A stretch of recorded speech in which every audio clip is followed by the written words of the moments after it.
আসছে বিস্তারিত খবরে। শ্যামাপ্রসাদ জয়ন্তীতে আজ রাজ্যে কেন্দ্রীয় স্বরাষ্ট্রমন্ত্রী। পালা বদলের পর ফের পশ্চিমবঙ্গে আসেন অমিত শাহ। শ্যামাপ্রসাদ মুখোপাধ্যায়ের ১২৫তম জন্ম জয়ন্তী অনুষ্ঠানে যোগ দিতে আজ রাজ্যে আসেন কেন্দ্রীয় স্বরাষ্ট্রমন্ত্রী। দুপুর ৩:৫০ কলকাতা বিমানবন্দরে নামার কথা অমিত শাহ। সেখান থেকে প্রথমে তিনি যাবেন ভবানীপুর শ্যামাপ্রসাদ মুখোপাধ্যায়ের বাড়িতে। এরপর ইকো পার্কে যাবেন অমিত শাহ।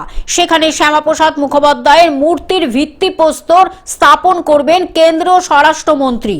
এরপর যোগ দেবেন মিলন মেলা প্রাঙ্গণে আয়োজিত শ্যামাপ্রসাদ মুখোপাধ্যায়ের জন্ম জয়ন্তী উদযাপন অনুষ্ঠানের পর আজ রাতেই দিল্লি ফিরে যাবেন কেন্দ্রীয় স্বরাষ্ট্রমন্ত্রী। Bureau report, globe news. এখন থেকে গ্লোব টিভি দেখুন আপনার স্মার্টফোনে।